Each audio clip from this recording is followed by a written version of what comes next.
साताऱ्यातील मान तालुका म्हटलं की डोळ्यासमोर उभा राहतो दुष्काळी भाग. पाणी टंचाई पाचवीलाच पुजलेली. शेतकऱ्यांच्या अवस्थेबद्दल तर चर्चा न केलेलीच बरी. उदरनिर्वाहासाठी अनेकांनी मुंबई पुण्यासारख्या शहरात स्थलांतर केलं. एकीकडे वर्षानुवर्ष हेच चित्र असताना एका युवा शेतकऱ्यानं मात्र आसमानी तसेच सुलतानी संकटावर मात करत फळशेतीचा प्रयोग यशस्वी केलाय. किरण पोळ असं या युवा शेतकऱ्याचं नाव असून डाळिंबाच्या बागेतून त्यानं लाखोंचा नफा कमावलाय. तुम्ही जी आता डाळिंबाग घालवली ही कुठल्या पद्धतीची डाळिंब आहे सध्या आपल्याकडं? रेग्युलर भागवा बघा कलर्स. रेग्युलर भागवत तिची लागण कधी केली होती काय? आपण केली 2019 2019ला. किती क्षेत्रात लागण केली आणि किती रोपं लावली होती? आता हे टोटल 1.5 एकर क्षेत्र आहे. त्यात आपली 500 झाडं आहेत. 500 मधले आता आपण 280 झाडाचं फळ घेतलं. म्हणजे जोपासना कशी केली तुम्ही? जोपासायला आता पहिले 2 वर्ष तर काय रोप लावल्यापासून रेग्युलर औषध वगैरे असते ते, पण जास्त करून बाग आपण पानगळ केल्यानंतर तर जास्त औषध वगैरे. आता तुम्ही सुशिक्षित दिसताय, पण शेतीकडे वळण्याचं काय कारण? नाही, एक इच्छा होती आपल्याला, म्हणजे ह्या रानात आम्ही पिकच घ्यायचो, पण एक इच्छा होती की डाळिंब करायची म्हणून. तर मला पण बरीच लोक म्हणली की होणार नाहीत, यात पण कष्ट आहे. पण आहेच, कष्ट तर आहेच, पण आणून दाखवलं, केलं. आता पाण्याचं कसं काय केलं? आता पाण्याला विहीर एक आहे इथं, दुसरी एक विहीर तिकडं आहे. आता ही माझी 500 झाडं आहेत. आता माझी अजून 1000 झाडांची लागण चालू आहे. तर टोटल 1500 झाडं होत्यात. फक्त दुष्काळात अडचण येते म्हणून आम्ही शेततळ एक बनवलंय, ते पण दाखवतो थोड्याने. 1,55,00,000 लिटर त्याची कपॅसिटी आहे. विहिरीला पाणी वगैरे कमी काय? पाणी कमी येतच उन्हाळ्यात, त्यासाठीच आपण शेततळ करून ठेवलंय. आता डाळिंब घ्यायचं म्हटलं तर शेततळ हे पाहिजेच. काय अंतर्गत पिकं वगैरे काय घेतात?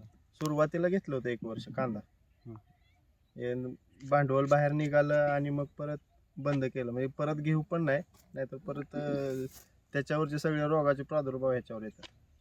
सरासरी काय रेट मिळाला तुमच्या डाळिंबाला? आता माझा टॉपचा जो मोठा माल होता तो मला 305 ने दिला आणि सरासरी 258-59 पडला. याची बाजारपेठ किती कुठे? माल मिळाला? 4.5 टन गेला 280 झाडात. ओके, उत्पन्न एकूण काय?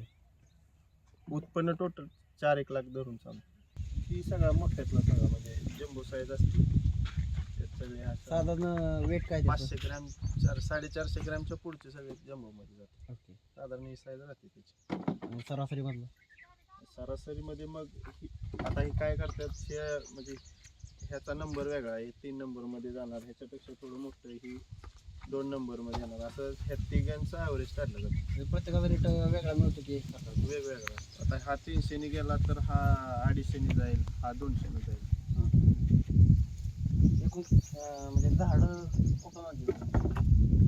झाडं ही सुरुवातीला मी गावातच घेतली होती. कुटलिंग नर्सरी म्हणून आहे, शिवाजी चव्हाणची, तिथं मी घेतली. तुम्ही सांगितलं 305 रुपयानं दर मिळाला आणि सरासरी 258च्या दरम्यान मिळाला.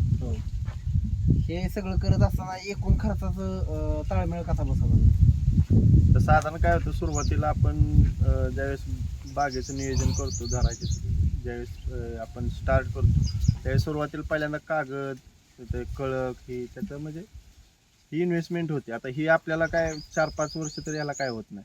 कागद पण 3-4 वेळा आपण बाग हे करू शकतो, धरू शकतो, तोपर्यंत कागद टिकतो. त्याची एक इन्व्हेस्टमेंट होऊन जाते. म्हणजे कागदाचा आणि काळकाचा बऱ्यापैकी खर्च राहतो आणि औषधं तर आहेत. हे तोडणीला वगैरे मजुरांचं काय असतं? तोडणीला खर्च नाही काय, म्हणजे मजूर असतात, तोडायला नाही काय वेळ लागत, पण हे बाकीच्या गोष्टीच जास्त आहे. म्हणजे छाटणी असते, बेड बांगलणं, येते, त्याचाच जास्त खर्च राहतो. तरी सरासरी किती खर्च आला आणि आता उत्पन्नाच्या प्रमाणात खर्च जास्त की उत्पन्न जास्त? आता तसं बघायला गेलं तर डाळिंबीला म्हणजे आता दर चांगले आहेत म्हणून झालेत लोकांना पैसे, पण तसं बघायला गेलं तर डाळिंबात पैसे होतातच. म्हणजे साधारण आता मला 280 झाडात 1.5 लाख रुपये खर्च आला. तुमच्यासारखे कित्येक तरुण आहेत जे की बेरोजगार आहेत, शेती असून ते शेतीकडे आज वळलेले नाहीत, त्यांना काय सांगा? माझं तर एवढंच म्हणणं आहे, म्हणजे शेतीकडे तर वळालं पाहिजे, पण हायटेक सगळ्या गोष्टी अवलंब केला पाहिजे. तरुण आता शिकलेले आहेत, त्यामुळे त्यांना काय जास्त सांगण्याची गरज लागणार नाही. मानसारख्या दुष्काळी भागामध्ये पाण्याचं योग्य नियोजन करून किरण पोळ यानं डाळिंबाच्या शेतीचा यशस्वी प्रयोग केलाय. त्याचा हा प्रयोग इतर शेतकऱ्यांना नक्कीच प्रेरणादायी ठरेल.